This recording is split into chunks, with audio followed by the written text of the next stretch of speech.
in the Muslim community who are going through their month of Ramadan.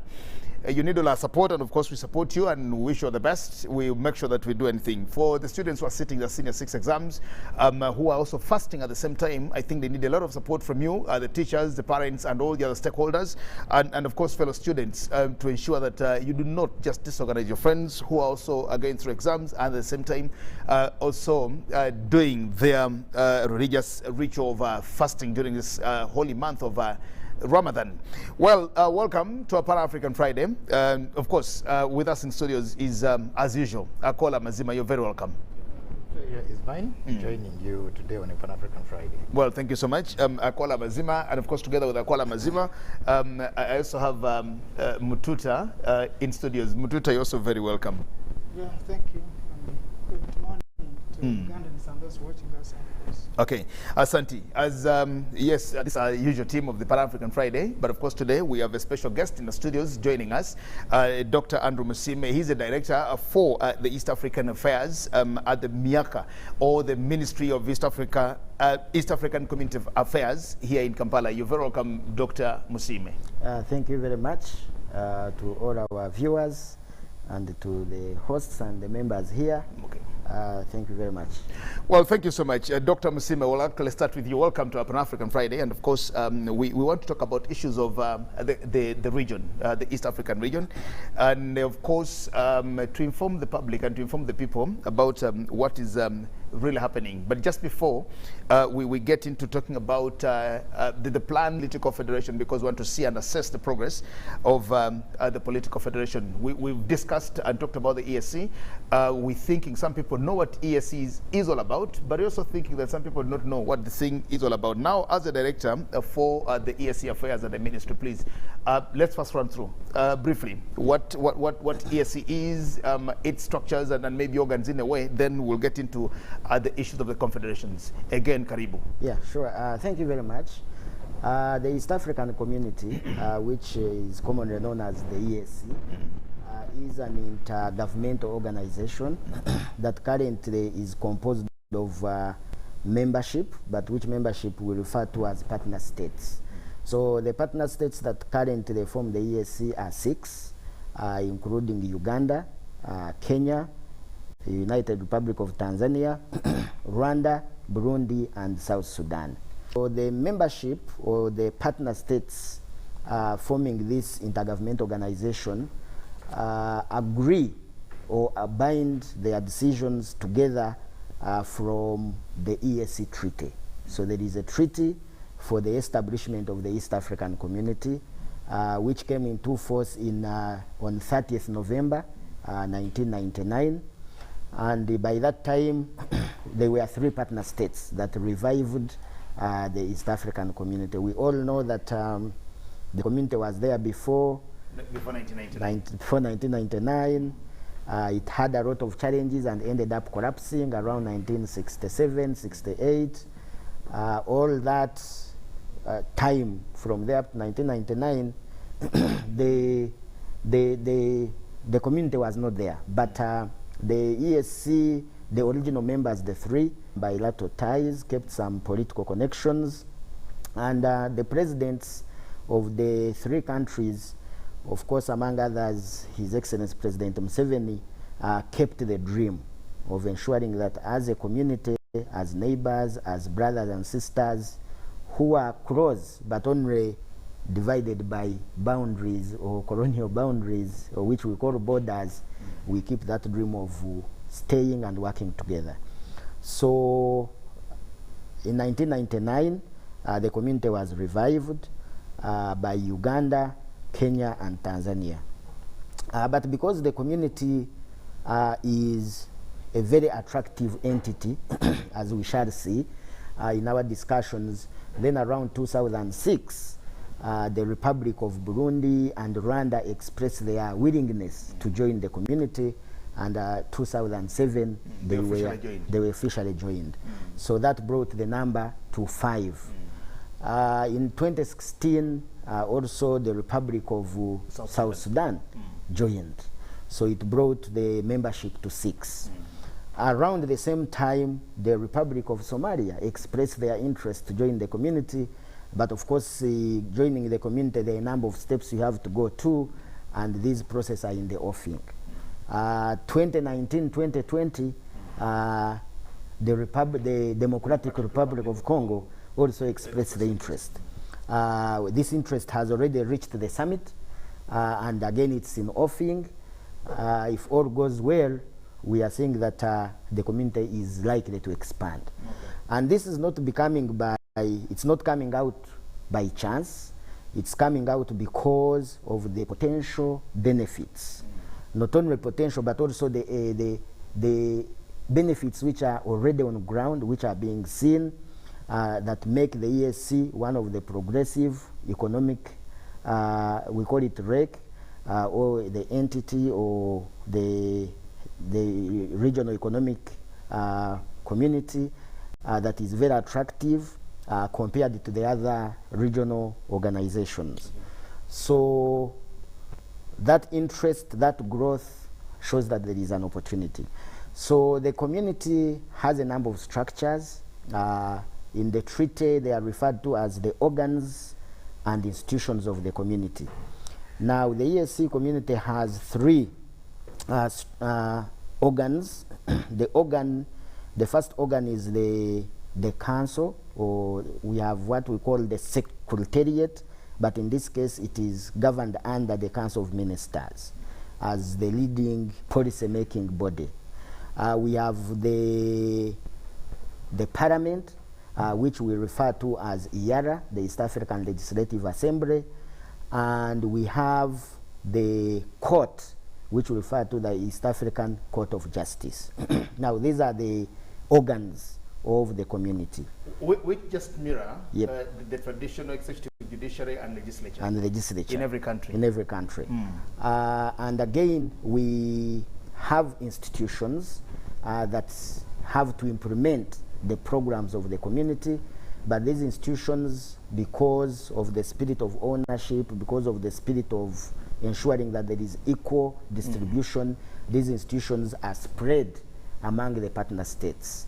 So quickly, among them, we have we have the East African Health Research Commission that deals with health matters, and this is situated in Burundi. We have the East African Science and the Technology Commission. It's in Rwanda. We have the East African Kiswahili Commission. This is in the United Republic of Tanzania, but specifically in Zanzibar. We have the Lake Victoria Basin Commission. This is based in Kisumu in Kenya. Then we have the Lake Victoria Fisheries Organization, which is in Uganda. We have the East African, we call it CASOA, the Civil Aviation and Security Oversight Agency, which is in Uganda. We have the Inter-University Council for East Africa, which is based in Uganda. So there are a number of institutions established in the community from time to time to transform or put in progress the agenda of the community. But in conclusion, the treaty that establishes the community indicates that as a community we shall be integrating or cooperating of integration, starting with the customs union, the common market, the monetary union, and political federation. But again, the treaty goes further and indicates that the ultimate goal of the ESC integration is political federation. So that's the vision, that's the direction, and that's where all these efforts are taking us as the key players in the community. Well, that's very important. I thank you so much, Dr. Msime, for having taken us through that very brief and conclusive history of the ESC. Of course, its formation, why it's here, how it operates, and of course, that's all the things. And I think, yes, when you look into ESC and of course its operations, you notice that there are those actually that are very active. We all know what Yala is. We have members of parliament here who, in Yala, we know we do that every year, and I think this year in June or July. It's next year. It's next year. It's actually next year when we'll be electing members to Yala to go and represent us at Yala. We have judges and justices at the ESCJ. We in a way, and of course the different commissions as they are, the different health commissions, the Kiswahili Commission, and of course all these others. So I think yes, there is where we are, and the ultimate, like you said, is the political federation, and we just want to know where we are. Ndugu Akol, I'll start with you. Coming on in this particular one, talking about the progress of the ESC, especially on finally getting political federation. When you look at ESC and the other regional outfits, ECOWAS, SADC, the one in the Horn of Africa, and quite a number of them. When you look at them, many of them seem like they integrate on issues that are not political federation. They integrate on issues of economics and trade and stuff like that. Now, ESC has its own setting, and I think possibly if it achieves it, it can be a very good precipitator of the United Africa, if we can even ever get there. But just coming to you now, let's talk about the progress of the federation and whether it's actually something that we can achieve. Looking at its history, where it started, where we are, and from the activities that we see today, are we anywhere closer to that? Well, I see that we may not be closer, but you see a journey of 1,000 miles starts with a single step. So we are on the path to achieving that. But I would also wish to say that the Federation of the East African Community has actually, the dream has been on since colonial times. That so much so that in 1961, Mwalimu Julius Kambarage Nyerere was ready to delay the independence of Tanganyika. Three countries could attain independence the same day and then form a federation. So that never came to be. But at the same time, I wish to take you back in the All Africans People's Conference that was in Accra in 1958, that was called by Kwame Nkrumah, because by that time we had two thoughts, the Monrovia and the Casablanca, others saying we need a continental government. And then Nyerere was of the view that no, we need to establish regional blocks. Then it's the success we achieve in these regional blocks that will give us the confidence to actually come up with the entire continental government. The same thing, Gaddafi really echoed the same thing. He said when they were changing from OAU to AU, that they wanted a United States of Africa, and President Yoweri Museveni said, look here, before we can think of, let us start small and grow big. Let's first have regional establishments. It is the strength that we get from that we shall have made our achievements with the regional blocks that perhaps would give us the confidence to come up with such kind of. And therefore, when you look at what is happening in the ESC, is that the dream, we've lived with the dream one day at a time. For example, as he rightly put it, we've had stages. All these stages we've gone through, though of course with a little bit of issues here and there, but at least the dream is still on. Secondly, the expansion is on, because we had 3 countries. Now there are 6, and we are threatening actually to be 8 if Somalia and DRC succeed. Now, the other issue that we say, yes, the political federation, because East Africa, unlike any other region, actually has a language of integration that is bringing us together. Actually, in the whole region, there's no any other bloc that actually has adopted a language, that has even set a commission for it, like the East African Language Commission. Yes, like the East African Community. Because I remember my participation in activities of African Union Language Academy. We are benchmarking activities of the East African Kiswahili Commission, as he rightly put it. So you find that, so much so that because of the successes of the ESCK, East African Kiswahili Commission, that now Africa also considered having Swahili as the Pan-African language of wider communication. So all these are indicators that we are there. But again, my also thinking is that if we can borrow a leaf from the 1964 union between Zanzibar and Tanganyika. Because at times when you involve everybody, you derail the process. Because it just took discussion 2 weeks for Abeid Karume, Sheikh Abeid Karume, and Mwalimu Julius Kambarage Nyerere to agree and form the United. Actually, even the name came later, Tanzania. They had already come together. So this has always been my thinking, that if we can have our heads of states maybe glued in a room somewhere, and by the time they come out and then they say, look here, wananchi, this is what we've agreed. I think that would be a quicker, and so that these other things can actually be worked out. But also, of course, this is also another, you see, they say there are many ways of killing a rat. So this could be one of the approaches. But I say the quickest approach, would be where the leaders come together and actually decide. Because when you involve the wananchi, I'll just give another short example, is that in 2005, there are a lot of activities in the ESC when actually they're saying fast tracking of the East African Federation. And it is surprisingly, it was only Uganda where the results were positive. Exactly. Yes. Stop it there. I pick in the thoughts of Ndugu Mututa here. Talk about the fast tracking of the East African integration. I think that's a very good thing for some of us who have been here and, of course, following the activities there in the ESC. Ndugu Mututa, you will notice that from the history, as we've detailed and seen it, Mwalimu Kambarage Nyerere was actually willing to delay Tanzania's Tanganyika's independence to see that he assimilates the comrades here in the region. We saw that come together sometime when the ESC was actually formed, ideally from the 3 original partner states, Uganda, Kenya, Tanzania. We saw it breaking, I think, in 77. We saw it again being revived in 1999 now.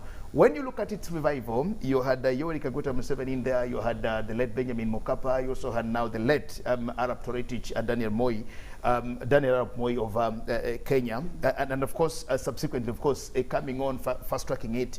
And we've seen it actually work out. These are the revivers, as you can see on screen, those that revived the unity or the community. And now the two Alimus, Moi and Mkapa, have since gone. But of course, the dream still lives on, and here is where we are. Looking at the setting here and the way we've looked at the issues, how we've handled the East African issues, let's talk about the reality now of that particular integration. A report that was conducted by the African Regional Integration Index of 2019 actually put the East African bloc, as the most integrated. It leads in integration. It is ESC that leads in integration, and of course, looking at what we call the RECs that are recognized by the African Union. You notice that that regional index put ESC on top of integration. That it's amongst the 8 blocks that we have on the region. It's ESC that seems to be going, but yet again, we even wonder. We look to be in the front, but we don't yet seem to be there. We now want to talk about the ultimate goal of it. Do you see us achieving that now, or will continue forever and forever? I think we are on the path, and we are moving well so far. But of course, there are a few things that we need to also look at from both in the past, but also what, given the benchmarks, what we expect to achieve at what time. Because that also brings in the issue of compliance. For the already things that we have agreed on, how have the states, the respective states responded to that? We have had issues over the customs union. How have we fared? Up to today, I'm sure there are still countries that have not completely complied. We are also having issues of, I think until recently, I don't know if it is now completely done, that the issue of worker permits, the movement of labor and human resource in the region has also been a bit problematic. Last time you had the issues of the maize struggle. Now, for me, I think we're on the right track. What needs to be done is harmonization of the decisions that are taken as the community, but also more sensitization of the people within this community to know what is happening and how do we take the next step. Of course, like he put it, if you are going to involve everyone in these consultations, it's going to be elaborate, but it's going to take us longer than we would have done. Because I was looking at some of the questions here, and I'm wondering, how does an old woman in my village or a man in my village respond to some of these questions? He may not have any idea on what exactly it means. But like he put it, I think we can involve the representation of the leadership of the populations in this particular region. We can, even if we said, of course, maybe the president's one would say that is too exotic, but we can go down to the respective parliaments to consult, because then they are the executive representatives of the populations, the samples of that area.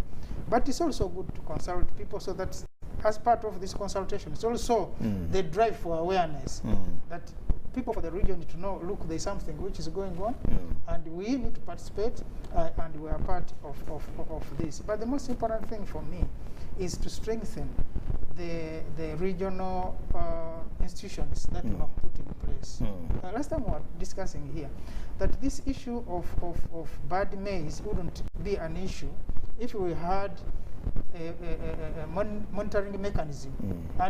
We have already a health commission, and this health commission should not only wait for diseases, should also help us to detect and stop some of these diseases. Of course, these are all still in infancy, but maybe in future that's what we are looking at.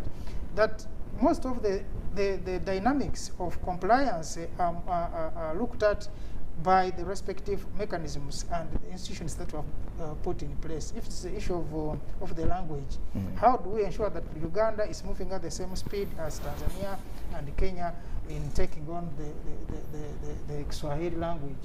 If it is the issue of the customs union, how do we ensure that all the countries are compliant in this? But also the issues of, and which was again the problem with the maize, the issue of standards.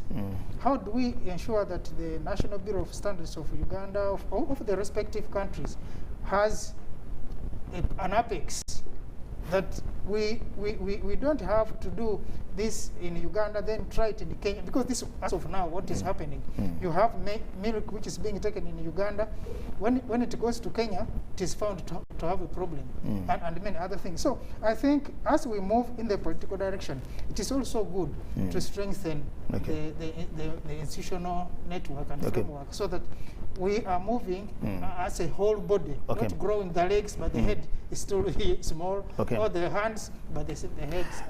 Dr. Msime, come in here. We talk about the regional economic communities, which of course are recognized at the African Union, the 8 of them. We know quite a number. Of course, we're doing well compared to all the others.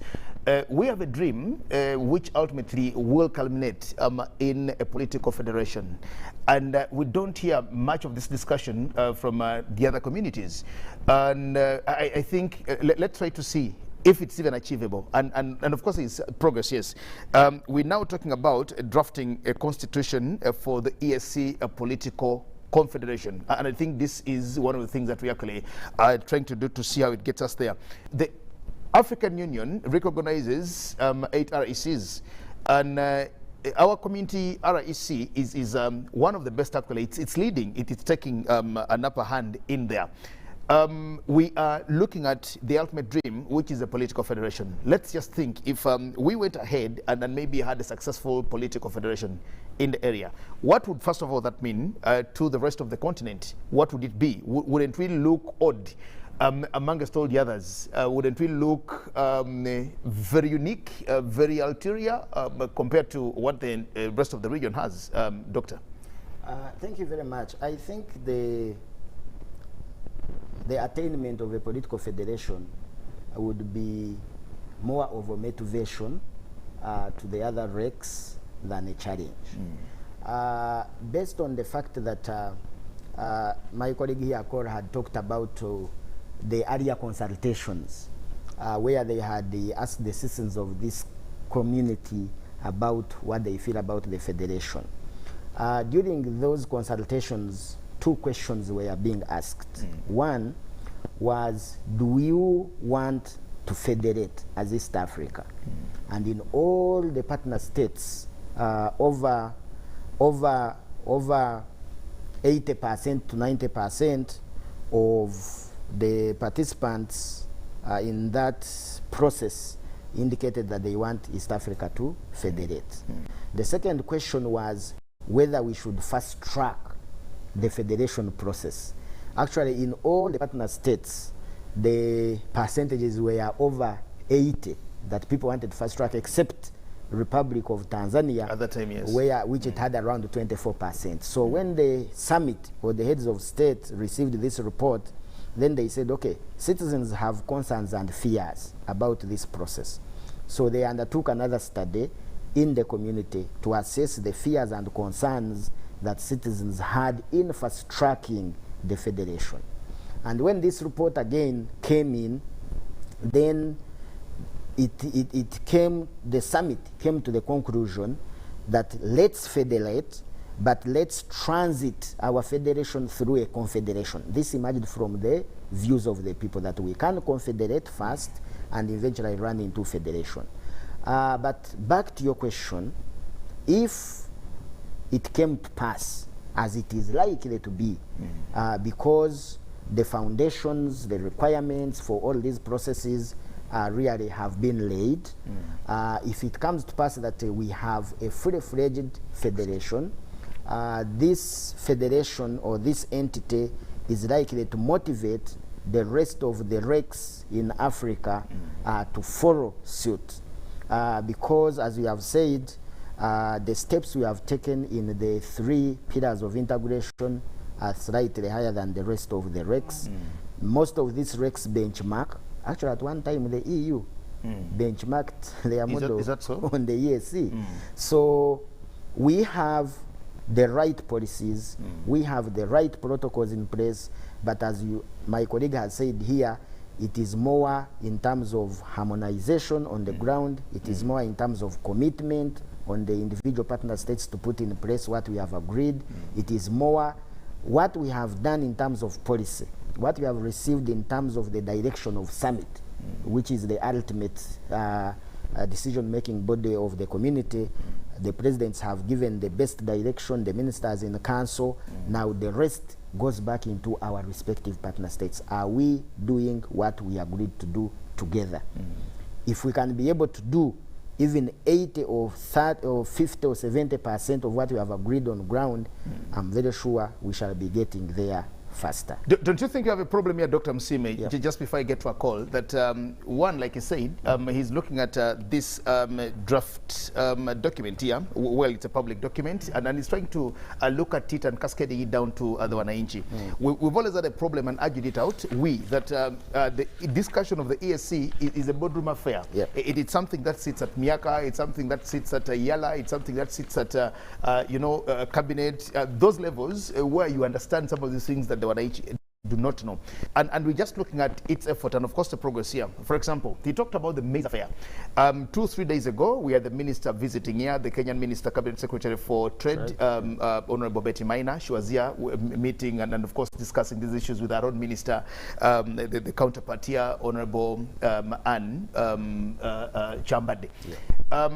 Go to Tanzania, there are issues between the people working in Tanzania and Kenya, and they've had these issues. You hear them scrabbling and fighting over these very petty things, saying they're now actually running out to and calling out Mama Samia Suluhu to say, the Kenyans who are there, please don't mistreat them, don't do all these things. And you're looking at it at that level. You talk about the ESC coming to benchmark. Now, you look at the ESC and of course, how they're formed and how they do their things. You'll notice that there was money in Italy called their lira. They had the Deutschmark in Germany. They had the peso in Spain. They had all these, you know, the francs, the Deutschmarks, and stuff like that, which of course was brought under one currency, which we now call the euro. Yeah. And you've seen them get there now. Economically, they've integrated. They have their European Parliament. They have quite a number of things happening in there. Before thinking of that Confederation, like we see in the United States or whatever that is. But getting back to Asia, the Wananchi, that we still have problems at the borders. That you have the Pokot and the Turkana in Karamoja, in you know, having those issues in there. You have the traditional people in Tanzania, and you know, having those issues. We talk about these issues. Do you look at these as helping us to actually achieve that bigger dream? Yeah, the bigger dream, as I said, the challenge is integration is a journey. This journey has so many steps to go through. I believe, yes, there are a number of challenges on the ground, but we cannot underestimate the following 3 or 4 issues. One, His Excellency President Museveni usually calls it fraternal relations, that when you look at the demographic or the geographic, majorly the cultural and demographic composition of the East African community, you cannot underestimate the power of the connectedness of our people across the borders. That I'm in one border, but if it wasn't for the demarcation, sometimes you might not be sure whether you are still in one country or another. So the level of fraternal relations is slightly higher in our region. The other important factor, that having been together for some time now, we can't underestimate the power of strategic security that has been created. That in as much as there are those smaller internal issues, people are likely to be feeling more comfortable with the neighboring countries or with the broader entity called EAC, irrespective of the challenges that are there. You can't underestimate the power of the size of the market. The size of the market, that if I'm talking to a business person, he has the ability to know that I'm not producing for the 40 million Ugandans, but I'm producing for the 200 or 192, 197 population in the ESC. We've grown to that. We're about 192 something. 192, yeah. So that's before DRC comes in. Before DRC comes in. So if it comes in, the rate is going to be quite huge. About 280. Yeah. So you can't underestimate the ultimate decision making, the collectiveness in making decisions. Now, I agree with you that the challenges have been, how do we bring all these issues, the benefits, together with the challenges, to the common man, so that the common man, not only the person on the border, but any citizen of this community, wherever they are, that they can appreciate that in as much as I'm a Ugandan, I'm also an East African. In as much as that I have the ability, not so many years ago, you would travel to any of these borders, arrive at the border at 5, 6 in the evening, they cross the border, you have to sleep and wait 7 in the morning until the staff return. But currently we are having over 15 one-stop border posts across the region, which are working 24 hours. And to make matters better, that even you have experts or staff of the 2 partner states sitting together in one location. I'm traveling from Uganda to Kenya. That's what makes it a one-stop. Yes, I don't need to stop on the Ugandan side. Then the Kenyan side. I drive straight to the Kenyan side. I will find staff from URA, from immigration, from livestock, from health, and I will get all the services on the Kenyan side, and I proceed. If I'm coming the other side, the same. And these OSBPs are increasing. There are more discussions to open more. So to the common man, if these activities that involve their activities and actions, if I'm a Ugandan and I have my national ID and I can cross any border of East Africa without being asked a passport, and this dream can come to fully pass, because at the moment we are operating that between Uganda, Kenya, and Rwanda. But the other countries are also negotiating to harmonize many of these issues and come on board. If, as it is, I'm an East African citizen and I can enter any country and I have unlimited stay. I have the ability to do business, I have the ability to do investments, I have the right of movement, right of establishment. So as I conclude, it comes back to the question, how do we bring this to the common man? First of all, how does the common man, or what do we need to do for the common man, for the common citizen to appreciate and understand this progress, these opportunities, these achievements, and also these challenges on ground. Thank you so much. Akol, come in here. How to bring this or cascade it to the common man, like Dr. Msime here says. Because if you notice, you have Ugandans in Koboko in West Nile having issues with counterparts in Sudan. Now, these are people, like you said, away from these artificial boundaries. They speak the same languages, they understand each other, they look the same, they intermarry and do all the things. But they're having those problems. When you go to Kenya, they're having a problem. Kenya and Somalia are actually having a problem at Jubaland. Every one of the other is actually accusing a comrade or a friend. Come to Rwanda, Burundi. Now, these are brothers, these are children of the same parents. And you hear them having all these issues. Somebody says, if I am traveling to Burundi, I will not go through Kigali, I will not go through. And they're having this problem. But yet again, we're talking about a community that we think should politically federate someday. And I don't know whether have a political federated government, whether in Kampala or in Kigali or in Arusha or in Nairobi or in Mogadishu, I don't know whether in Juba or anywhere. That's something that they'll get to. What do you think needs to be done to bring this to the common man for them to be able to understand? Because the Dr. Msime is here in their boardrooms, will actually moot and push for these things, and the other day we'll just hear them announce and say, we've achieved a political confederation, for example.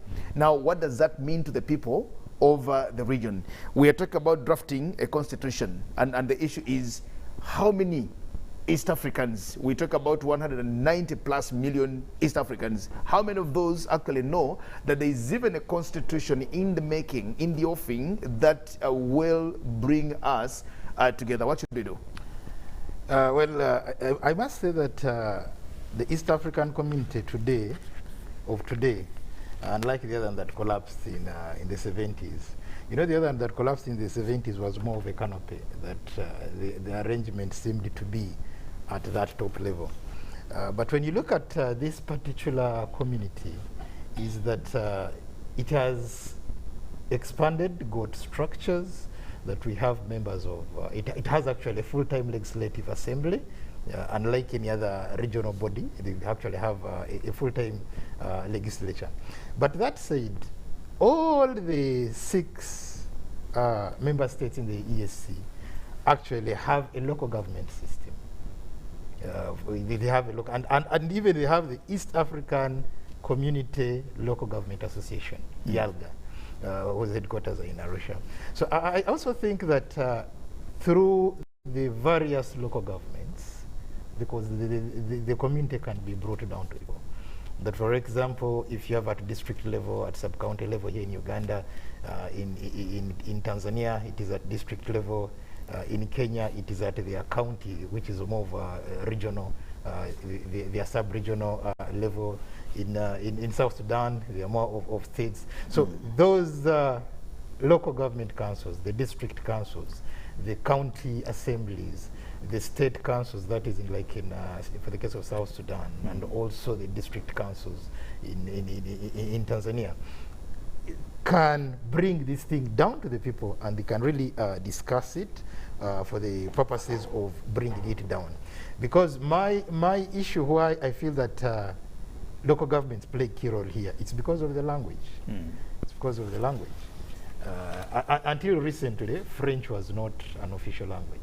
But we had people from Burundi having actually articulating issues in the ESC. Yeah, but now that if you use the local governments, it means that somebody in Gulu will speak in Acholi to the people and they will understand. It means that in Burundi, somebody will speak his Kirundi. Yes, but you see, there are certain things that we need to appreciate. That, for example, when we were studying in schools, in primary schools, all of us here went through primary school, and we had a subject there, I think, called civics or political education. I think it was Civics. called civics. I think it was called civics. Civics later. Civics later. Exactly. I think in secondary is when we started learning political education, and you notice that there are certain things that were taught. The national flag. What does what does black mean? Black, yellow, red. The crescent crane in there. The national anthem. Singing it regularly on assemblies every morning to actually know what the national anthem means. Writing it to us, and these things. We're learning the coat of arms. You know what it means. Why do we have cotton, coffee? Why do we have the lakes and rivers, the drum, the shield, the spears? Those things to actually know that these are national symbols. To start learning and appreciating them. We're not seeing many of these efforts teaching us about the affairs of the community, for example, in Ndugu Msime. I took an initiative in my church where I go, where I fellowship, and taught the choir the East African anthem. I taught it to the choir, the East African anthem, and I actually pleaded and talked to my pastor that every Sunday before we do service, why don't we pray for the region by singing the East African anthem? It's our prayer to the region that we need to pray for the East African community. Yes. I think on that particular note, we need to appreciate the establishment and leadership here in Uganda. That a survey was made that actually people in Uganda understand more about the EAC than any other member state. That every other time I participate in EAC activities, either in Arusha, in Zanzibar, in Nairobi, it is we Ugandans who sing the East African community anthem. Actually, even Tanzanians don't know it. Even Kenyans don't know it. So I think that you can say kudos for Dr. Musima and his team at the Secretariat. In Uganda, every school has the ESC club, secondary school and universities, which is not the case in other member states. So I think we can say good job by Musime and his team and the company. Well, hold it here. We will take a break. We'll take a break and return. We'll continue with the discussion. And thankfully today, Pan-African Friday will actually extend for an extra 1 hour from now. We'll take a break and when we return. But I want you, Ndugu Mututa, to pick it up from where Cole leaves it. Talking about, yes, we've seen, a survey shows that Uganda is ahead of the other partner states in talk about these issues of the region. I wouldn't want to blame South Sudan because they are just coming on, and of course they have issues internally or at home that they still have to sort out. You'd imagine that comrades, Kenya, Tanzania, we've been with them. They must be ahead of us. The anthem is sung in Kiswahili, for example. Ugandans have a problem with Kiswahili, the language itself. But if they actually now know how to sing the anthem as opposed to the others. This song is said to have been composed by Ndug Kadambi, Patrick Kadambi, I think who is Kenyan. You'd imagine that because it was composed by Kadambi, a Kenyan, then you would imagine that all Kenyans actually would be singing the national anthem, just like we do sing it here. So when we come back from the break, I want you to start from where Ndugu Akol stopped there, that if we as Uganda are ahead of the comrades in there, shall we confederate? Shall we politically federate when we seem to be much ahead of all the others and they don't seem to be with us? You said we need to do the Abed Karume and Mwalimu Kambarage Nyerere affair here. But if we are the Nyereres, then who is the Karume to us? Or if we are the Karume, then who is the Kambarage the other side to us? We seem to be the only ones running the show and leaving the rest behind. We'll take a stop, a short break, then when we return, we pick it up from here. Thank you for watching the Pan-African Friday here on UBC TV. We'll take a break and return.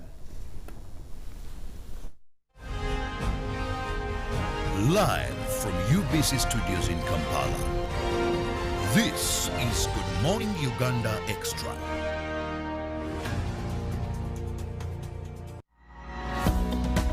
Introducing Cleveland Hill Day and Boarding Primary School, located in Chebando, Chisalu-Salu, along Bukoto Roundabout, 2 kilometers from Kalere at the Northern Bypass on your way to Chisasi. This is a world-class standard school with the most qualified teachers that will turn your child into a world changer. We have a fully stocked library, a balanced diet for the children, a calm environment suitable for learning, and pocket-friendly school fees. Registration for P1 to P6 is ongoing, and second term is starting on 6th April 2021. Call us on 0774 950 277 or 0705 861 262 for more information. Cleveland Hill Day and Boarding Primary School. The Lord is my shepherd.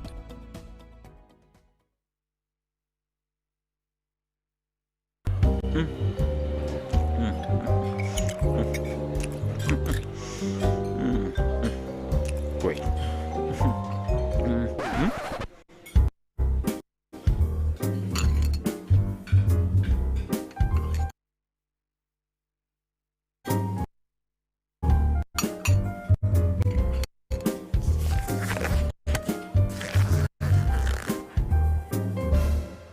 No one should stop you from finishing what's yours. That's why MTN gives you data bundles that don't expire.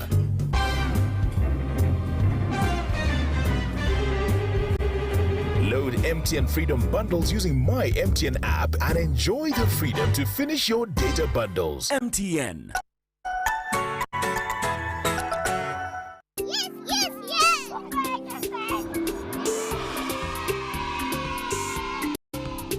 Dear children, this is Aunt Jovita again. I know all of you are just there wondering what is there for us tomorrow. The lockdown has affected us in different ways, but never worry, there's nothing that never comes to an end. We shall live, we shall be there, we shall have fun, we shall play, we shall go back to school, we shall meet our friends, we shall have those birthday parties, we shall go swimming, we shall do all those activities that we are missing. I know that your school also misses you too. The classrooms are missing you, your teachers are missing you, your chairs are missing you, your nannies are missing you. Don't forget that even the books are missing you. They want you to come and turn the pages and read and exhaust them. I love you, children.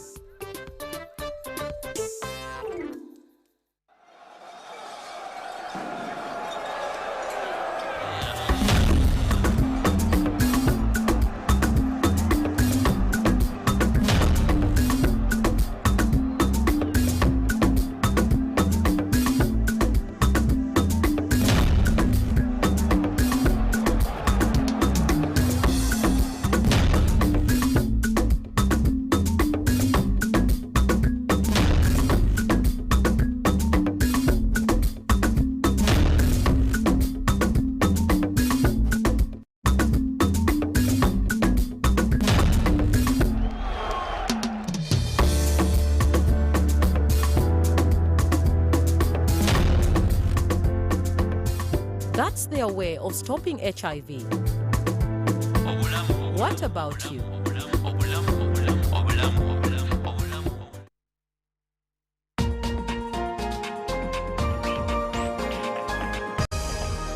Coming soon on UBC.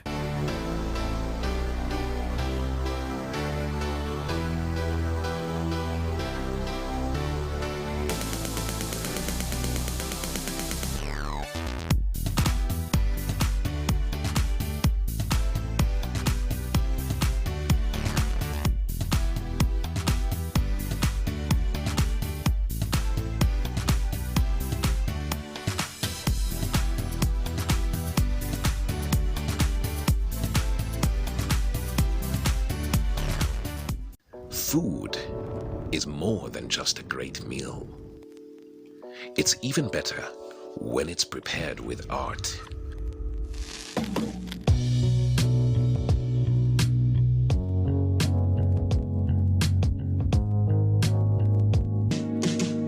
The Big Kitchen. Brought to you by... Because we've learned to savor the moments that were always there, and they never tasted this good.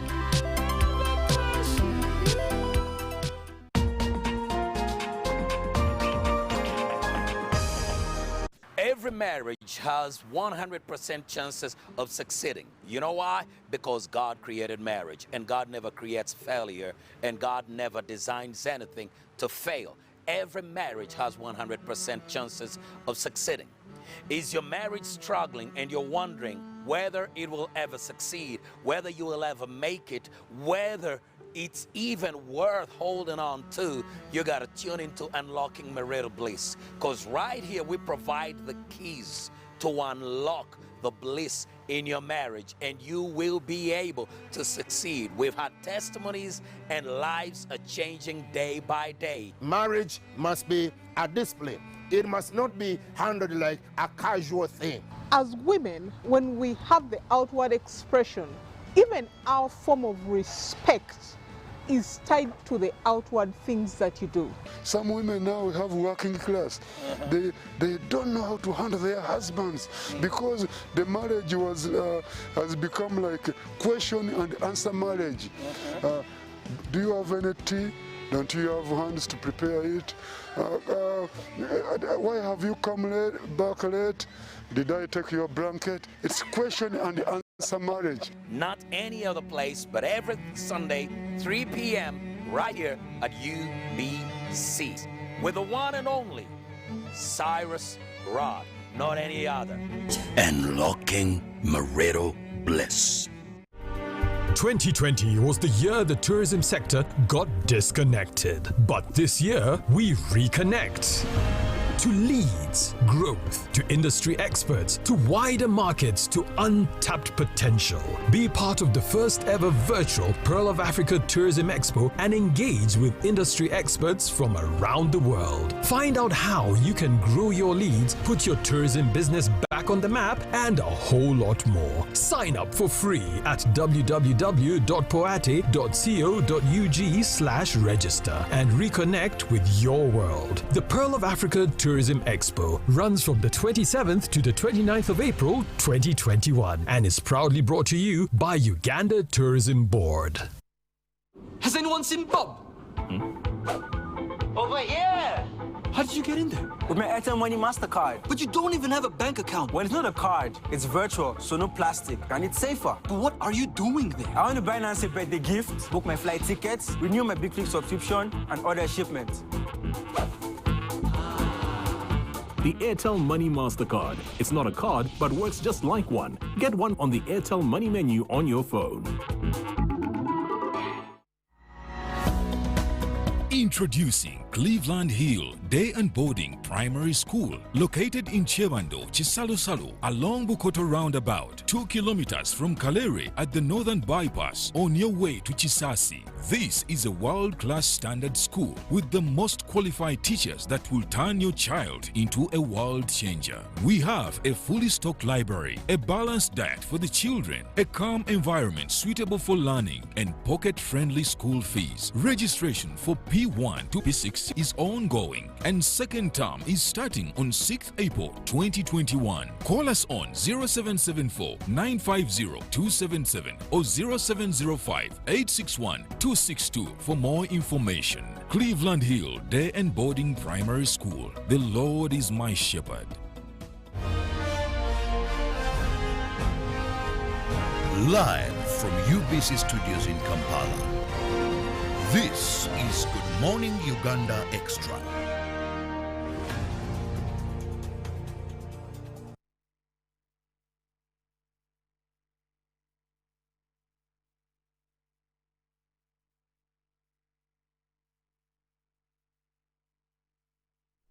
Well, thank you so much. The Pan-African Friday extends for another hour today. It's Good Morning Uganda Extra Pan-African Friday. My name is Jagana Sanokola Ziksoka, still with the team in studios. And of course, with me in studios is the usual team of James Mututa and Nakola Mazima. Today we have a guest in studios coming from the Ministry of East African Community Affairs, Dr. Musime. Dr. Musime is the director for the ESC Affairs at the ministry, and of course joining us here today. Remember, we are discussing the progress of the East African Federation. Are we about to get there, or what happens? Dr. Musime is with us, and of course In this next hour, we're going to look so much into the issues of the political and the consultations, what we think needs to be done, or what we need to know about what is actually happening just right there. But before we took a break, Ndugu Mtuta, I was with you, and I wanted you to pick it up from where Kola actually left it. Welcome. The other East African community heads, many states rather, may look like they are not running at the same pace with us. But I think for us we have a historical advantage in that from day one of the reorganization and recooperation of the states, that President Museveni has been very key and very supportive of the whole thing of the East Africa, and has been talking about it in most of his meetings. So now when you look at that, I know some people have a problem with that, but that Tanzania has changed from the time this the cooperation is restarted. Of course, this is not the first time that the East African states are coming together to form a union. But when you look at Kenya, presidents have changed also. And but Uganda, I think, because of the consistency, we have moved further. Because when a new person comes in office, the priorities are readjusted. So Uganda has had the East African cooperation and union for the people of the community as a priority. And no wonder people can sing the East African anthem. Right, because the president said, he's the one actually who directed that whenever we have the public function where the anthem is sung, we must have both the Ugandan anthem and East African anthem. The East African anthem. So his insistence and consistency on that has helped Uganda to be ahead of the rest of the East African countries. But also, given the historical ties we had with the collapsed community, that Uganda was among those that actually were working around the clock to ensure that that collapse never happens, although things were not easy. But still, much as we were also big losers, because actually why the Uganda didn't want that collapse was that we were the big losers in that collapse, and indeed we were. So coming back to that means that we are just doing our role as uniters in this cooperation, and I think Uganda will still play that lead role in this. But at the same time, our central position in the region gives us advantage that you can easily talk to Kenya, you can easily move to Tanzania, you can go to Rwanda and the rest. I'm also happy now that, and we discussed last time, that our brothers from Congo are joining us. Because ordinarily, I would have, if they want to take a decision, I would have brought in DRC before Sudan. People think about Somalia. But I'm happy that now the Somalis and the DRC are coming on board. I think he will give us the update on that, on how prepared or how, because the last time we were discussing it, the heads of state had passed a resolution and directed that the technical group finds out the preparedness and what is needed, that these members can also join. So I think we are a bit ahead of the rest, not by default, but it has been a deliberate effort that we move, and it has been the wish of Uganda that we all move at the same pace. And most of the compliance, I think Uganda is about 80% in terms of compliance of the East African decisions that have been taken to reach where we are. So I think for us it has been that insistence and also consistency, but also looking at the bigger picture. The president has been talking about the East African market has been looking at the free movement of persons and the labor and goods. So I think it is because of that focus and foresight of the leader of Uganda that we have been able to reach where we are. Okay, thank you very much. Dr. Msima, I'll come to you here. In your submission earlier on, in our first hour, you talked about the consultations, of course, that were done to see when we talk about the Federation and the compliances and on the different responses from the other partner states. Tanzania had about, you say, 24%. There were, of course, worries here and there and stuff like that. And it was decided that we opt for a confederation as we build towards the ultimate goal, which is a political federation. Well, I think something needs to be understood here. Let's let the people know. What's the difference between a confederation and a federation? There's a confederation, but also a federation. And what we talk about here, we're discussing this morning, is we're looking at the drafting of the constitution of the ESC Political Confederation. Let's first get to what this actually means. What is a confederation? Because you see, we talk about the East African Community. We talk about the East African Federation. We're now going to again throw another new word into the minds and the hearts of the people of the East African Confederation. Now you have the ESC, the EAF, then the you know, quite a number of things. Let's first of all understand these things and the dynamics in here. Thank you very much. The theoretical difference or the practical difference between the two, because there's even been an argument on the ground that we are even confederating where we are now. So in terms of a federation, from the theoretical point of view, is that you have, in this case, partner states, in this case, countries. Now the countries, for example, our 6 countries, in a federation would agree that we are going to integrate our political systems. And then we are going to have one political decision-making or one co-direction or one political decision-making. So one political government? Yes. For the region. So a federation, you have a federal government, which is at the center, which has more political powers or more decision-making powers than the federal governments, which form the federation, in the theoretical and practical sense of it. So when you say you have a federation as the ultimate mode, where you are at that mode, you may have one central government. For example, now that we have many of our operations of the ESC at the Secretariat is in Arusha. So you're saying if we had something called like the federation, the federal government at Arusha. At Arusha. So you'd have like a federal government for East Africa, and you know, a government would function as a government, centrally with the legislature, the executive, the courts of judicature and the rest, but which are centrally placed, and therefore which also have powers.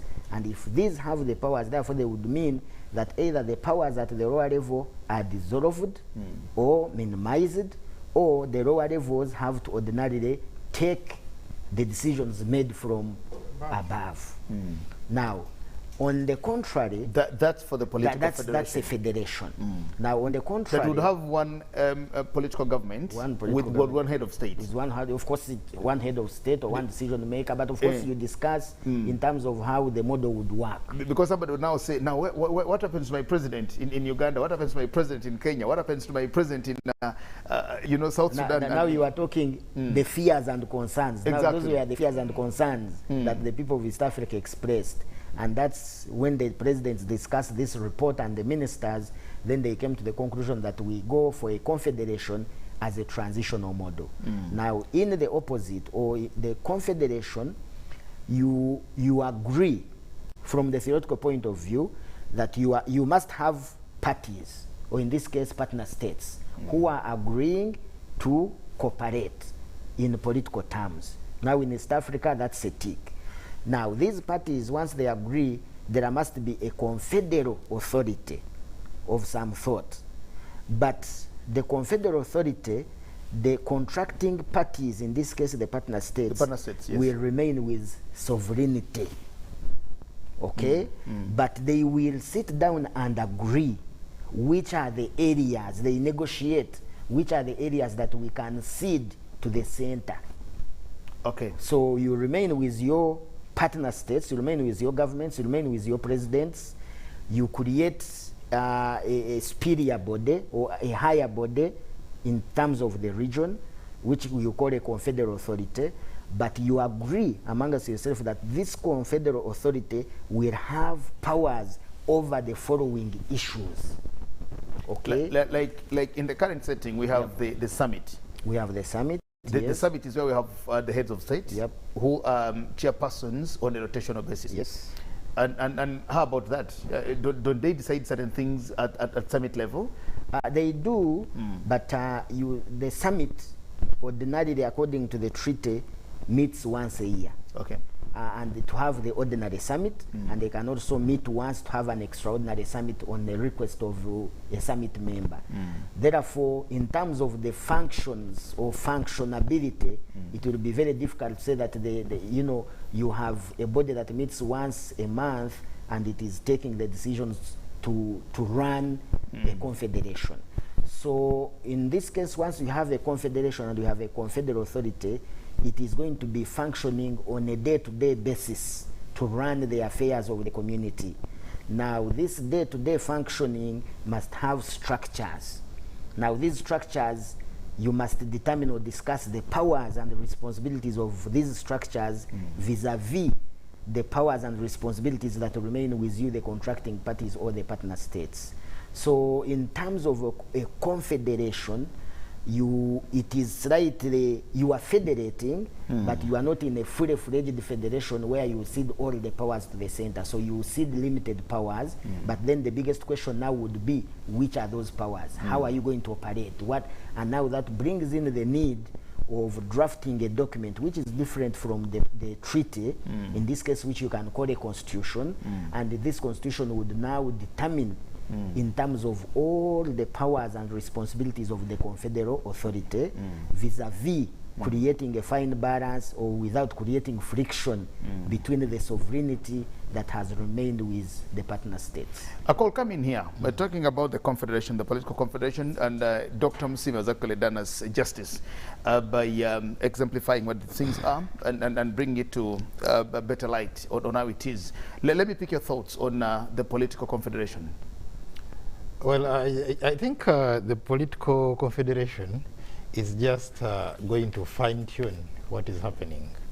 Yeah, because it is now changing from a treaty, from referring to a treaty to referring to a constitution.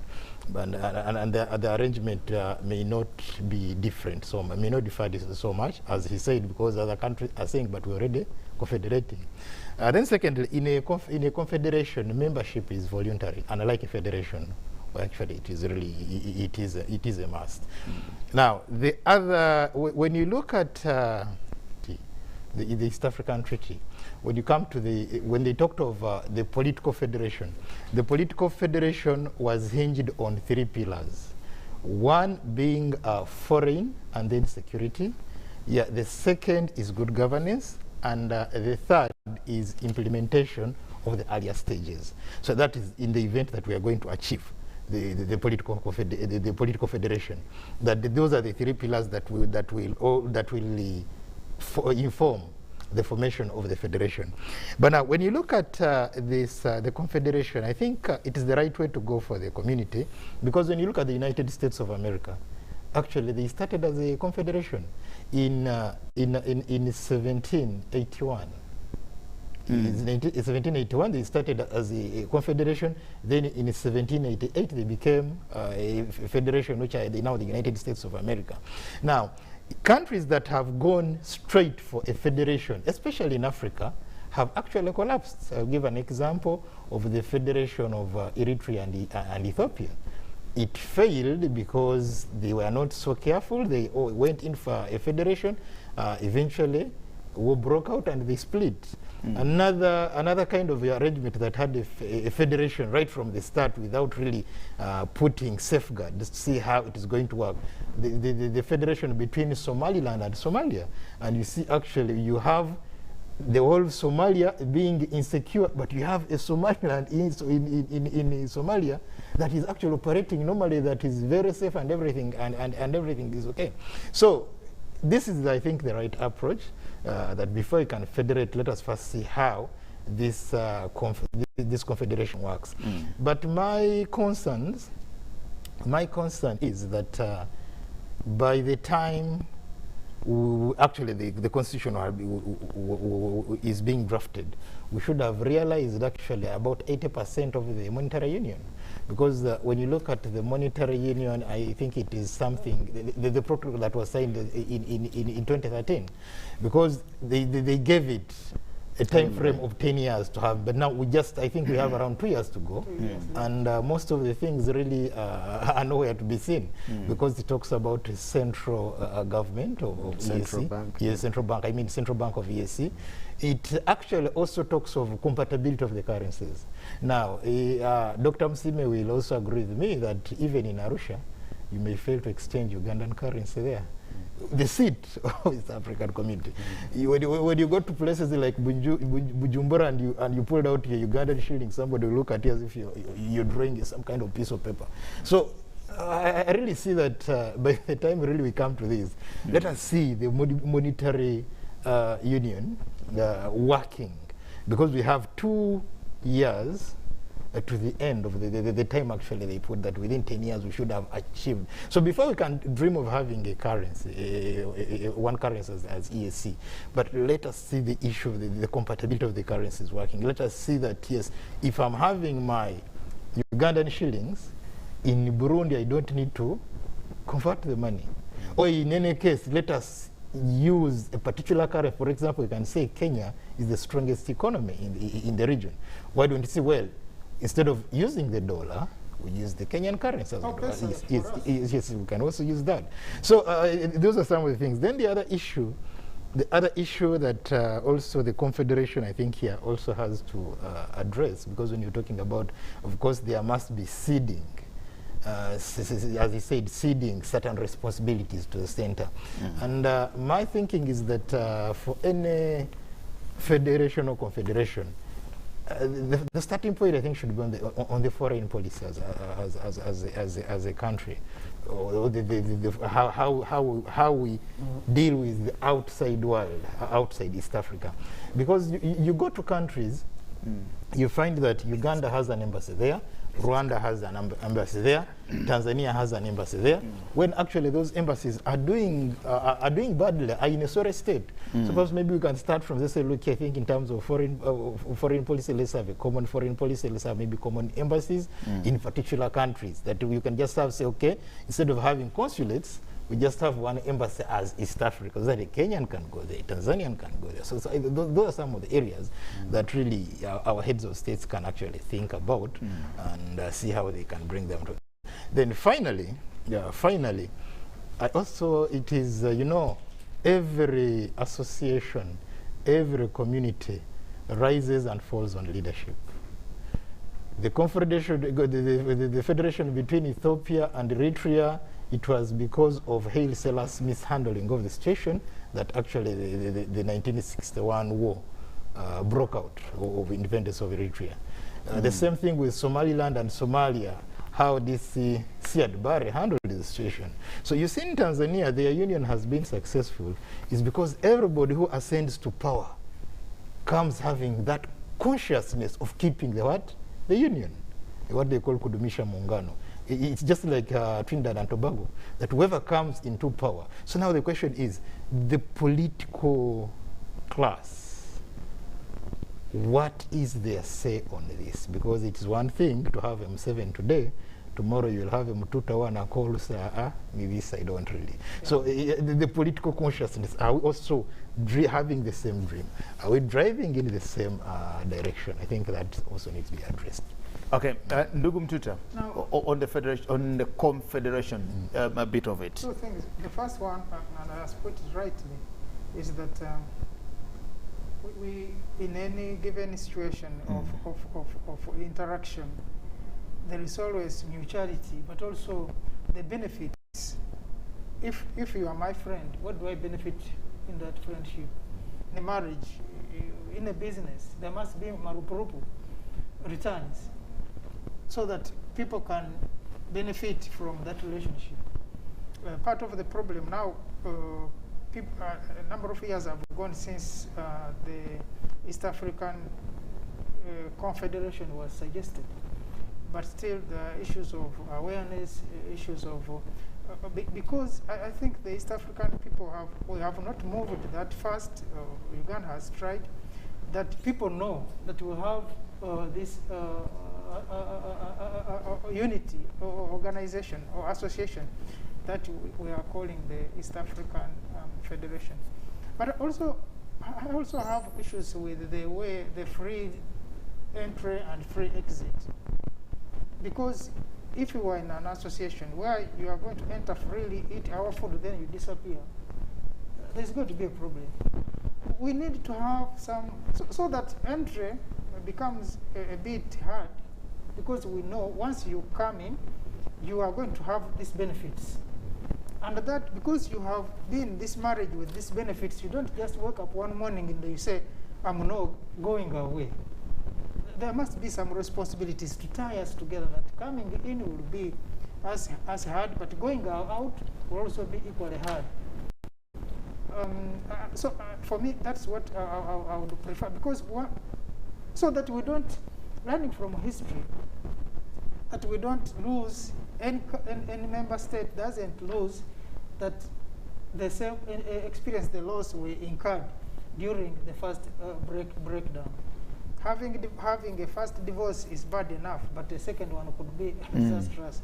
So I think that should also, as the constitution is being made, should also be looked at, that when a member joins, because consultations are being made, that there should be an equal measure that you want now to leave, that the people of that country should sit and also vote on that leave, like they did with the Brexit, because that trust has to be built, that we are going to push resources together, and that these resources are going to be for all the people of East Africa, and build up something. And we talked about the issue of foreign policies, because sometimes you walk into this embassy and you are like, is this an embassy?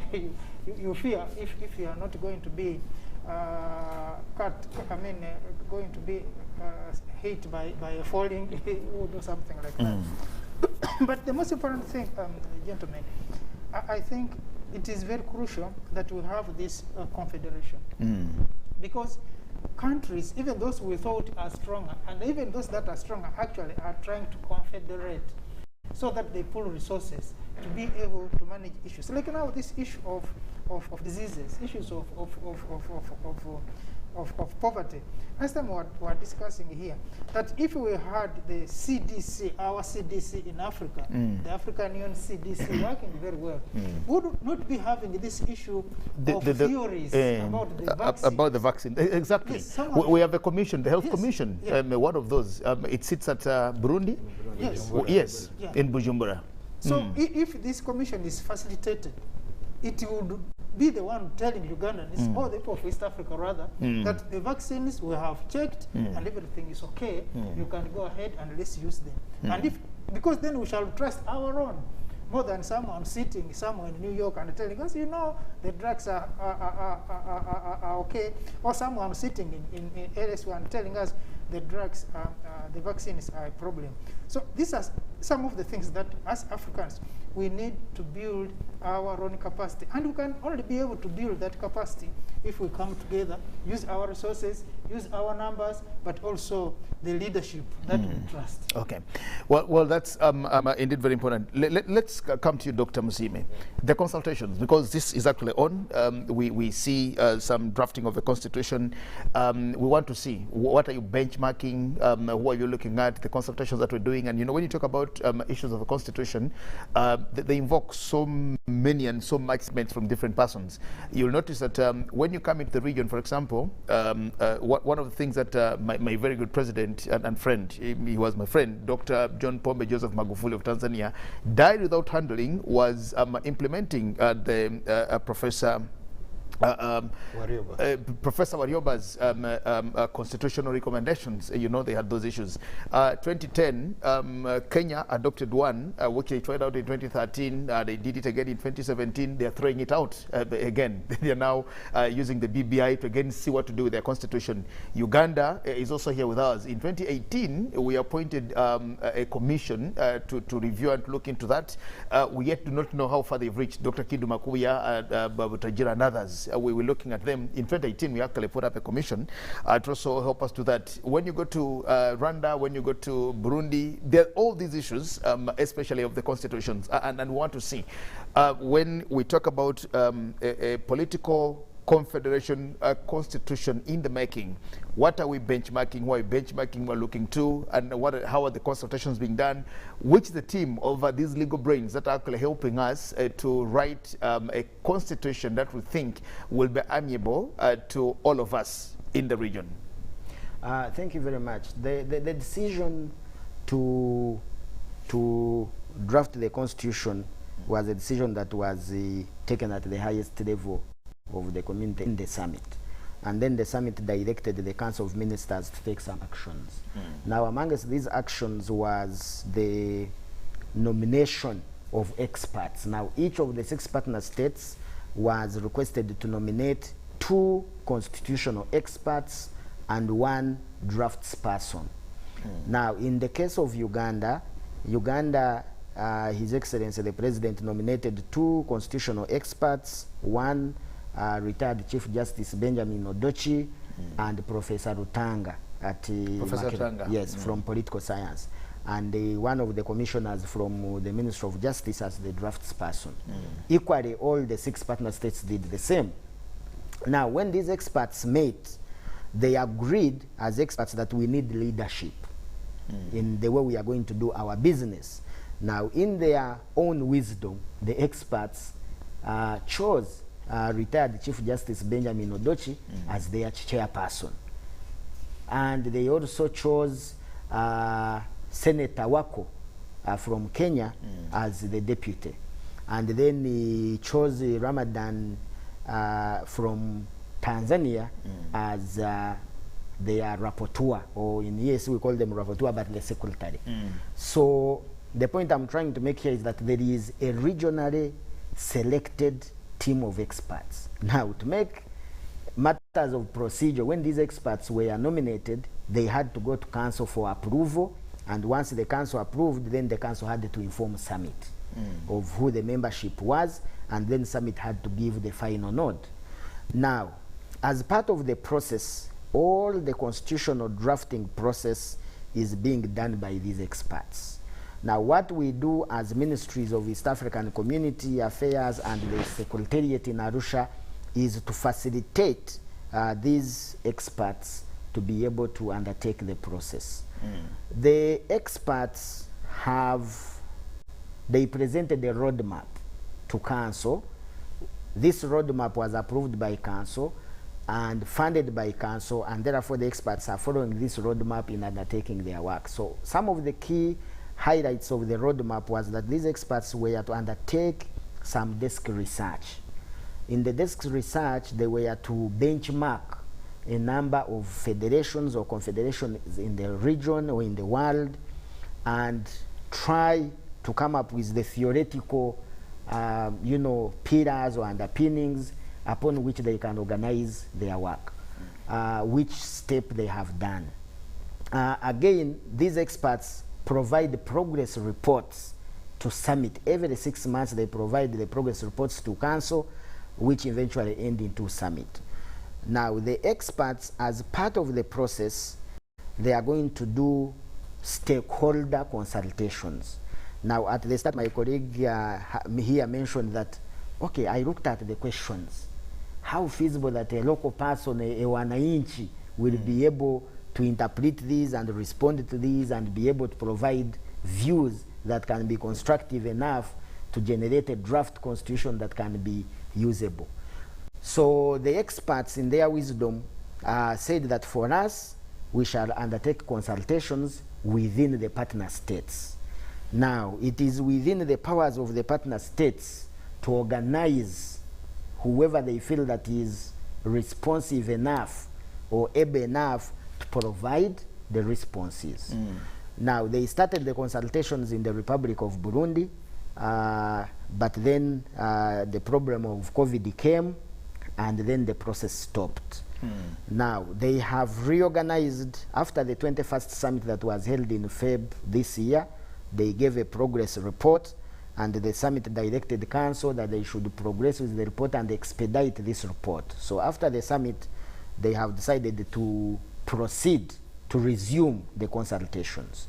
And the consultations are beginning with Uganda from 21st of April to the 2nd of May.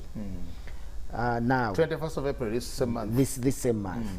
Now, considering the situation that is around and the Ministry of Health guidelines and SOPs, it would be very difficult to do the fully-fledged stakeholder consultations, rallies, and all these traditional ways of collecting views from the public. So what has been proposed around is that there will be consultations in Kabale, and in Kabale there will be 10 districts adjacent to Kabale that will convene in Kabale on 23rd. Now, there will be consultations in Imbarara, and there will be 10 districts adjacent to Mbarara, and there will be consultations in the order in Imbare, there will be consultations in Guru, there will be consultations in Arua, and finally there will be consultations in Kampala or Central.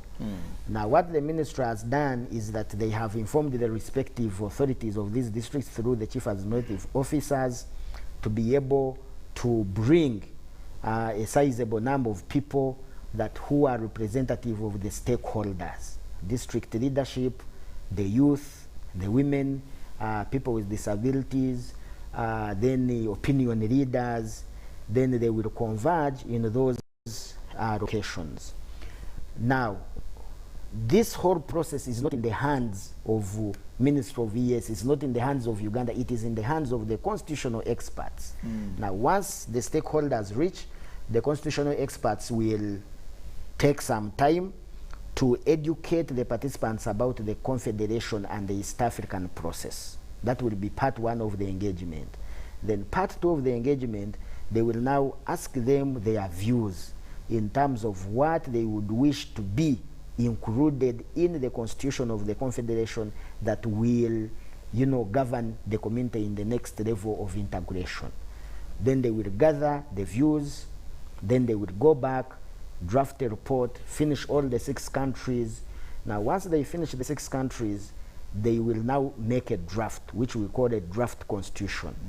Now, this draft constitution, they will bring it back to the partner states to discuss or negotiate. 1, did we put whatever we agreed in there? 2, are there any new things emerging? 3, and then once we have done this draft, then they will hand over the draft to the Council of Ministers. Now, at the Council of Ministers, each of these partner states will create experts from their own countries, constitutional experts, economic experts, political experts, to review and negotiate the Constitution in terms of terminology, in terms of decisions, in terms of everything, the way they negotiate the Constitution. So once this one is done, then there will be maybe a final second draft that the Council will adopt, and now this draft will be given to Summit, who are the presidents, and then at that time the presidents will be able to take it further. So in terms of the constitutional making process of the Confederation, those are some of the highlights or steps that are being followed to ensure that it is as inclusive as possible. How much time are we giving them to do this for us? Originally, before the problem of COVID came, they had done a roadmap which they had envisaged to start their process in 2019 and finish the constitutional making process by 2022. Now, after 2022, they had provided for 2 years of negotiations and consultations. And the aim was that, according to the roadmap, that we should be adopting that constitution by 2025. to adopt and then move forward. Okay. Yep. So because of COVID, you think it can actually move, or nonetheless we can still manage to do something by 2025? Of course, the situation has shown that all the East African countries have learned some ways of living and working alongside COVID. Of course, of the regional SOPs that we have now agreed to work together, and their regional responses and so on and so forth. So we believe that if they finish the consultations in Uganda, they will proceed in other countries. If the consultations are done, chances are that we can still stick to those approved. Yeah. Okay, Ndugu Akol, I think Dr. Msiba has given us a very good highlight on the process now of the consultations of making this constitution. But from what you actually see happening, did you look at the region embracing this? Did you look at all the others he's given us? We have Justice Emeritus, Chief Justice Emeritus Benjamin Odoki heading and leading in there. These are the constitutional gurus that we have. You know, and you know, bring and pulling ideas together to see how we form a constitution. Looking at the political dynamics on the continent, that Mama Samia Suluhu has just come in as president, and her term extends until 2025. Ndugu President Muigai in Kenya, he's actually ending next year. That's when his time is ending. Uganda has just gone through an election, and the president continues until 2025. That's running term after May this year. When you look at Sudan, I actually don't even know. I don't remember what is actually happening in Sudan currently. And quite a number of things happening on the continent. You know, looking at President Ndayishimiye Evariste has just come in. He came in, I think, last year, May last year. He's just completing 1 year so far. And just the way the issues, because we talk about confederating, don't you think that these dynamics on the continent and the upheavals in our settings, the political settings, can also affect this process? Well, definitely they can, but all what needs to be is to control the effects. Yeah, because unlike a federation, a confederation is membership is voluntary. And there's always a provision of, in case one is satisfied, the partner state, how they can pull out, which is not the case with the federation. Because the federation, once you're in, coming out is like a marriage. It's like a Christian marriage. So it becomes a little bit tricky. Yeah, but just the other issue that I really felt that in the consultations, I think really media plays a key role here.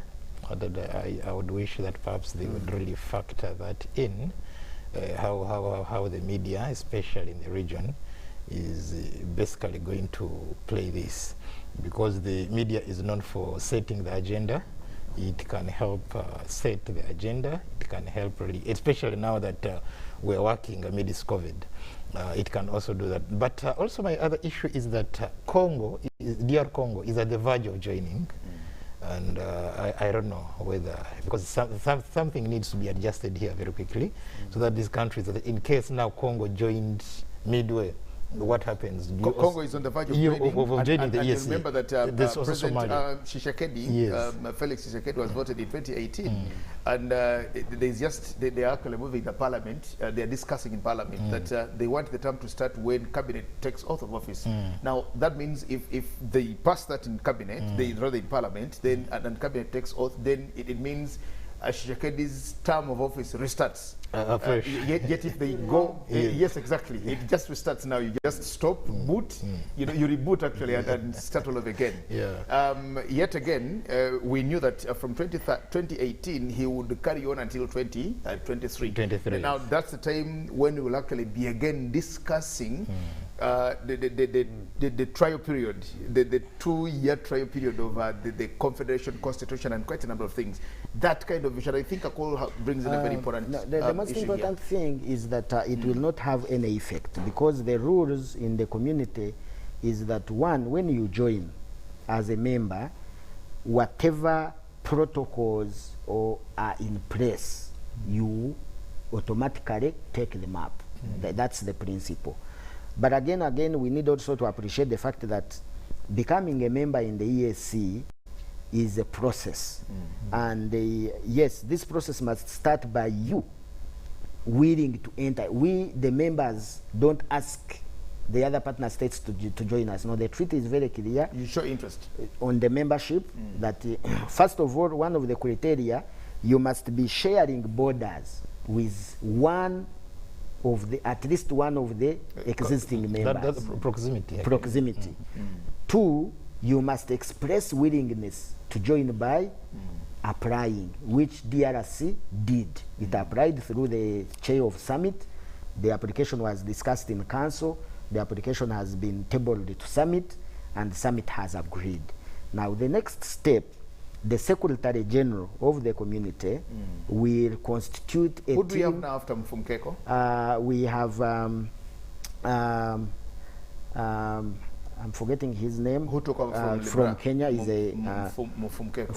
Mfumkeko is on until 25th of April this year. Oh, he's still on until 25th. Okay. And then the current executive secretary of the executive council for the business executive council for ESC, a Kenyan, he will be taking over. Taking over from Mfumkeko.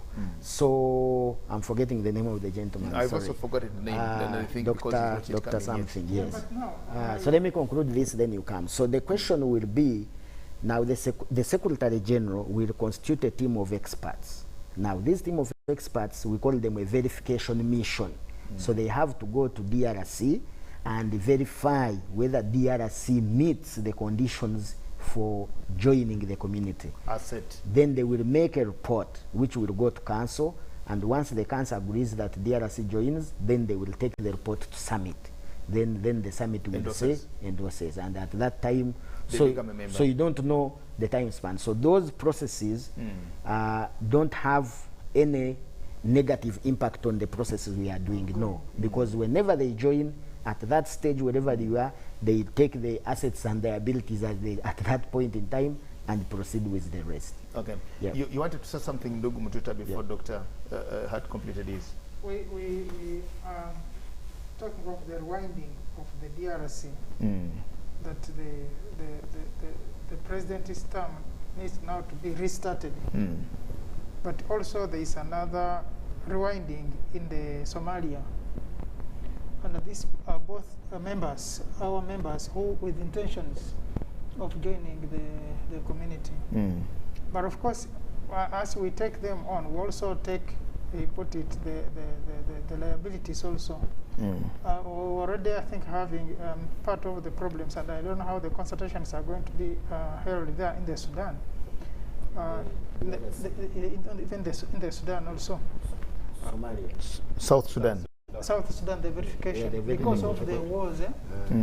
So I'm looking at having new members, but these members also coming on with the baggage which the region has to tackle. Of course, even when they are not members of the community, still the East African, the African Union is shouldering those problems. Yes. So I think it is also important that while the Confederation is looking at this progress and processes, also to work with the incoming states to ensure that they at least come on, but with less baggage, so that we are not derailed into the processes, so that the process is faster.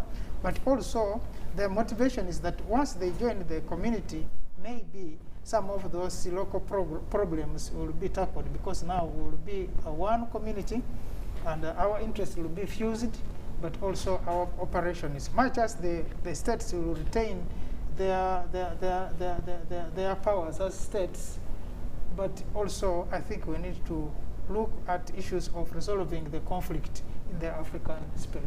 Okay, Akol, yes.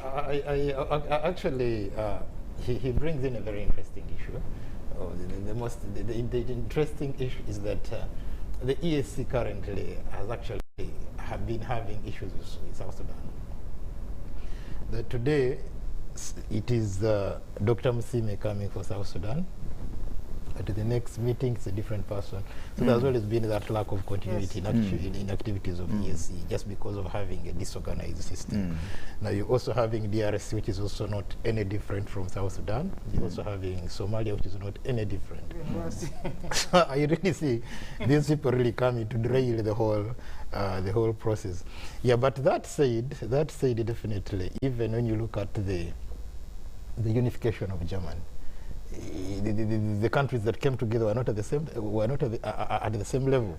What is very key here is having a political leadership that is conscious of the vision.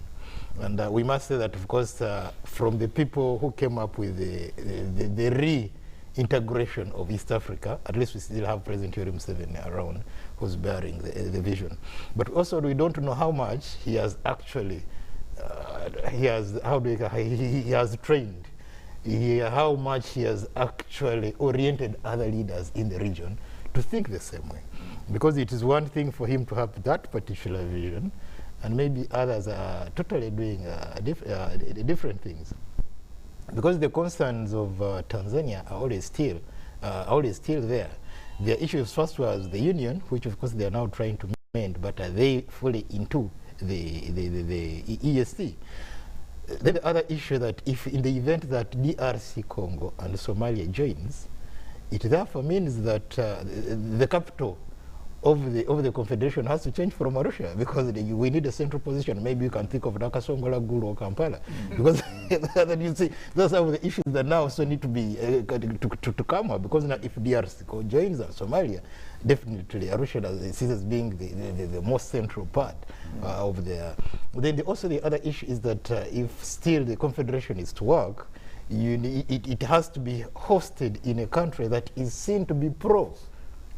Because why the secretariat is in Arusha? Because at that time, Tanzania played a very pivotal role in the liberation of Africa, but also Nyerere as a person had that dream, and effectively I think Arusha becomes the most suitable. So I think also those are some of the issues that really need to come out clearly as we are coming up with the Confederation Constitution, so that we can see this being moved to another level.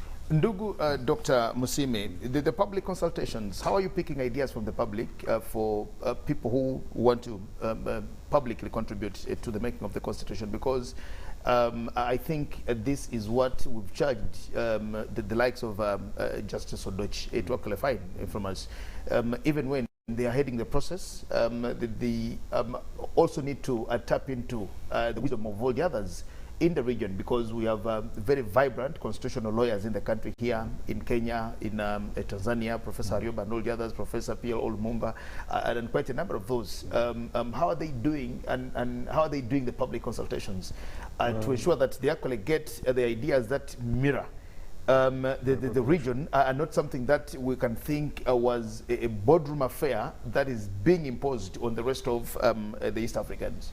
Thank you very much. Of course, this current effort is a testimony to that one, they are going to meet as many people as the situation and the environment can allow in those areas we have put in place. That's one. We call them public hearing. They are, when they come to Kampala, that's why Kampala is last. So in Kampala, we shall concurrently be handling two processes. We shall be handling the public consultations for the districts in the central region, but at the same time, we shall also be handling private hearings. So they will organize private hearings with the president, the speaker, the chief justice, the ministers, CEOs of very many organizations whom we have written to, and so on and so forth. So there is an effort to, as much as possible, get to as many people as we can. But also, they welcome petitions, that you might be an organized group, you might be an individual, but you have not had the chance, or even you had the chance, but the time is not sufficient for you to air your views. You can write your views. You can send these views to the permanent secretary, our boss at the ministry, and then these views will be channeled to Arusha. So there is a route of receiving petitions, or we call it petition in the language of constitution making. It's not a petition that you are petitioning against. No, you are sending your views. Suggesting. So you can say proposals. So you can send your proposals or ideas in written form, and then we submit them. There is the ESC website. They have opened some handles, Twitter handles and so on, where you can log in on the website, and through Facebook or Twitter you'll be able to say, I'm Jagenda from Uganda, but I have the following views that should be included. And straight away that will be picked, and there is a team at the Secretariat that is gathering this. So all efforts are being made to ensure that we try as much as possible to get as many views from as many people as possible. Okay. Yeah. Well, thank you so much. Our time is running out. A call. We have a few minutes, and I just want your parting shot in 1.5 minutes before we get out of studios. My parting shot is that, as Nkrumah said, seek first the political kingdom, and the rest will follow. How I wish that the leadership, yes, the leadership, the summit really guide this process, because they should come out and tell us, yes, we are in for this. This is what we are seeding. And we shall fata nyayo, I think that is, yes. Wananchi tutafata nyayo when we've understood anything, or we just follow? No, we understand along the way, just like it was with Karume and Nyerere. No, yes. Okay. Ndugu Mtuta, your parting shots before we get out of studios today. It is not upon us, the citizens, to understand everything. The leadership should help guide and the process. Because if you are going to understand everything, then we shall not be able to do so. But the most important thing to me is that let the responsible institutions that have been put in place push the compliance. Let's move at the same time. Up to now, I'm told there are certain countries which are still charging taxes on some of the goods coming from the customs union. Is not completely a number of years away, because by now that should have gone.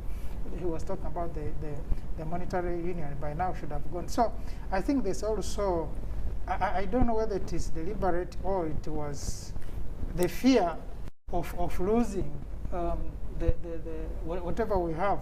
Rwanda, until because we used to have one tourist visa for the whole region, but I'm told Rwanda was still charging for, after, even when you have it, when you cross Rwanda, you have to pay.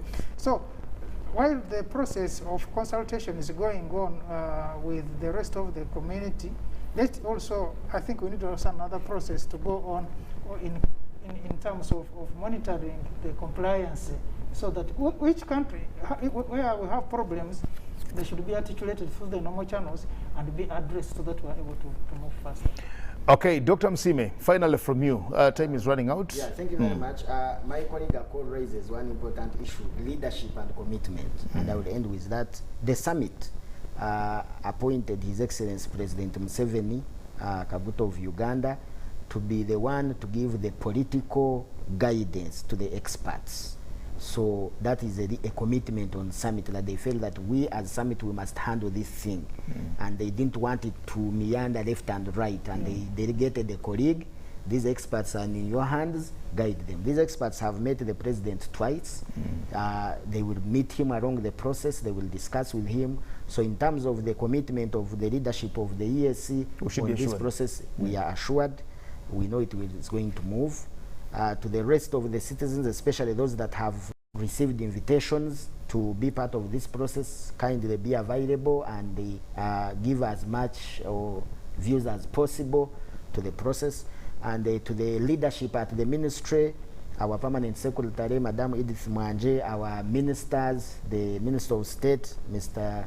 Honorable Julius Maganda, the full minister, retired General Kahindo Tafire, and all the colleagues around in the ministry. There is a high level of commitment to this process. All the teams are in the field mobilizing for this. So we can assure Ugandans that as Uganda, we shall do what is required to make sure that the region progresses, and possibly we tap into all the opportunities.